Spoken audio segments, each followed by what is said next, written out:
decided, first of all, being a woman in construction for over 30 years, usually I was the only one on the site that was in a management level position. It didn't give me any problems because I knew how to read plans. I knew what I was supposed to do. So as long as I was in charge of what that moment needed to be, the guys didn't treat me any other way. I did cater to, I guess, the care that I gave to some of the guys I worked with. It's nurturing. It's easy to do, but also having a language effort. For instance, Spanish is a prevailing language in Miami. So if you're in Miami and you don't even act like you can speak Spanish, then they're not going to speak English to you. But when I tried to speak Spanish, then they would try to speak English. So what that showed me is, okay, all right, don't even get into this is the USA, this is you ought to forget all of that.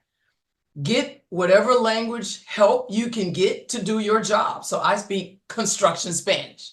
I can tell them about the trash. I can tell them where they need to go. I can tell them what day of the week. So you want to engage yourself in whatever language you need, in whatever manner you can, so that you can succeed in whatever industry you're in. So I take that at heart when I get into an opportunity to bring other people on to learn how to be in construction. And that's kind of what put me into Skill 4, trying to get the women to realize, don't run. It's the dirt isn't that bad.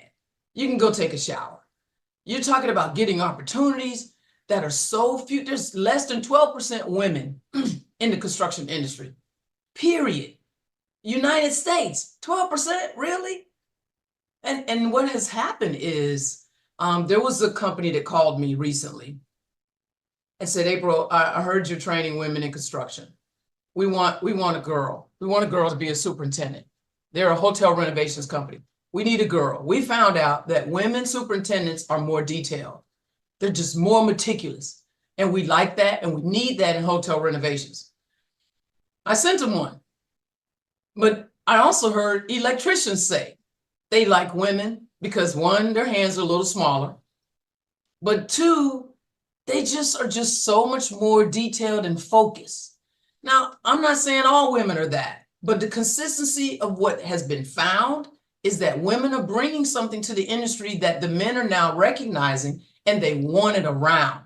But there aren't enough of us to fill those jobs. So I decided Skill 4 is going to be more engaged with trying to find, especially those aging out of foster care, because you age out of foster care, 50% of those kids become homeless. It's crazy.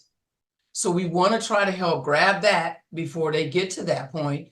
And then other young girls, high school, early college, help them understand you can become a project engineer. You can become a BIM engineer, which is building management, building marketing,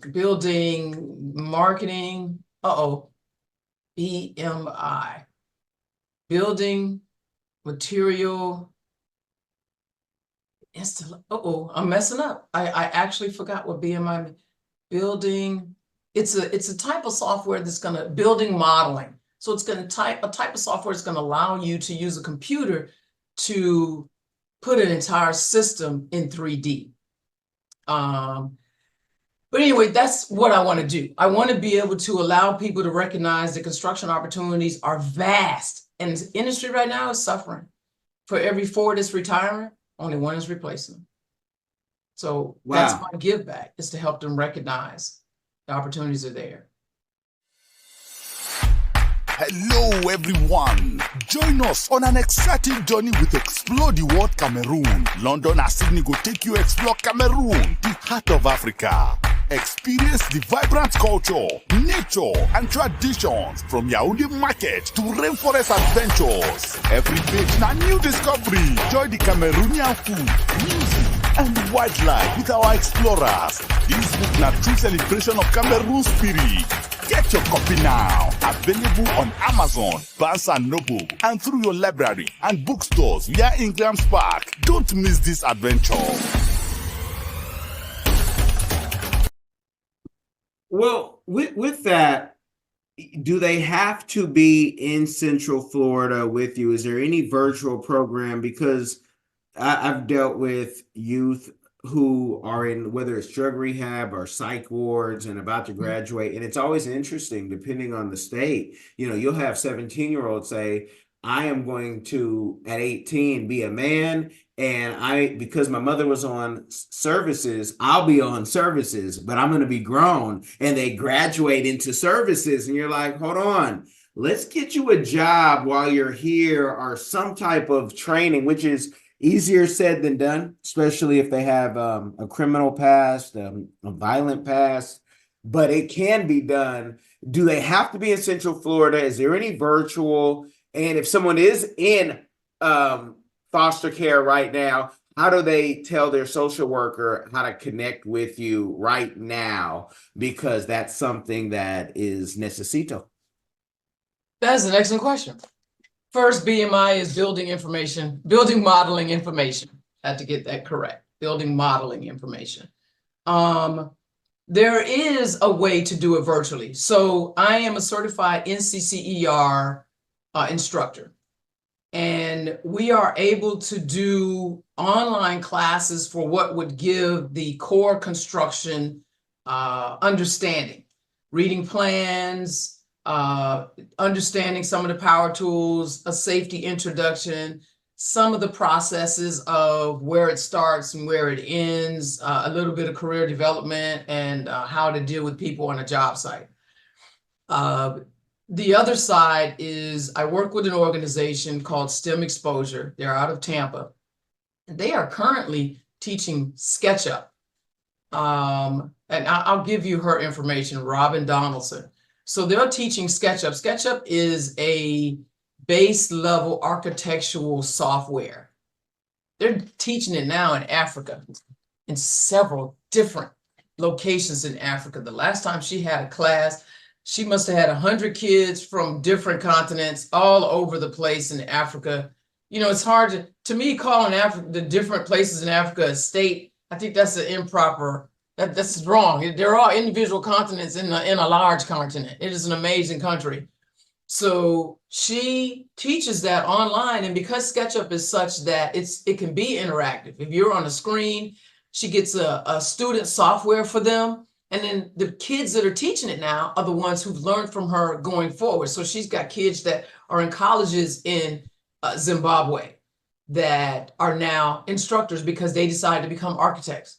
Now, that's the sadder percentage. There's less than 2% women, Black women especially, in architecture. Less than 2%.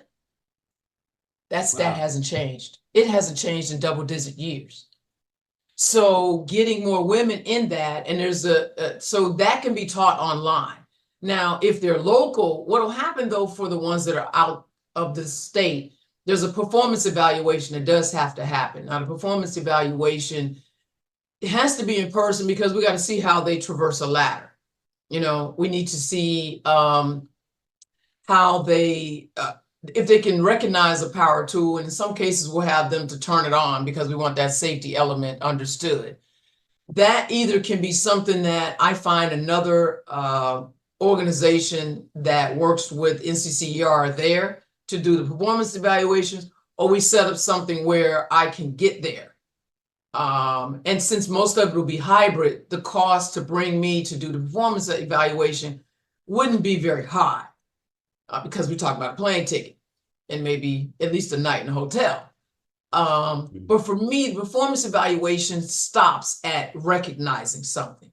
It really doesn't lend them to the actual use of those power tools, which is what Skill 4 does. We at least give them at least 2 weeks to 4 weeks to make something so they can now really get acclimated to what they just learned. Use those plans, use that design understanding to make something.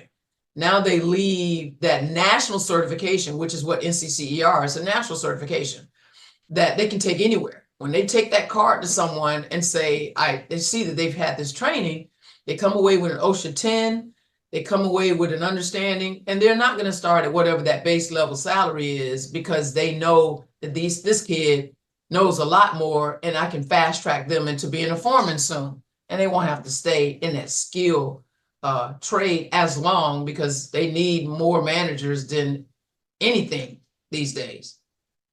The other thing that can happen is to reach me, they would go to my website, which is skill4.org, skill like in talent, for the number.org. And there are different ways that we can figure to set up either hybrid or let me help them find an organization in their area that works with NCCR that I can coordinate, that we can probably do something with so that they can get a little bit more. That's the one thing I'm doing now, is trying to meet more organizations that do what I do, because it's not about skill 4. I'm not trying to get the shine. I'm trying to get the people what they need to get to where I've been and where they can go. And the more we do together, the more people we can affect. So, because I'm on the underside of a career over 30 years, I'm here, I'm getting ready to peak. I want to get stuff coordinated, organized, so I don't have to continue to do the work. So I want to train more people to become NCCR instructors. They can only be that if they're experienced in construction. Get the foundation set up so that I then don't have to be there all the time, and just kind of check in on it and make sure it's doing what it needs to do. Hello everyone, join us on an exciting journey with Explore the World Cameroon. London and Sydney go take you explore Cameroon, the heart of Africa.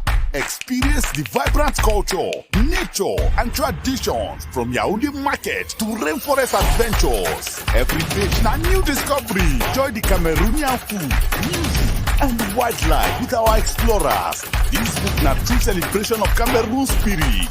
Get your copy now. Available on Amazon, Barnes & Noble, and through your library and bookstores via Ingram's Park. Don't miss this adventure.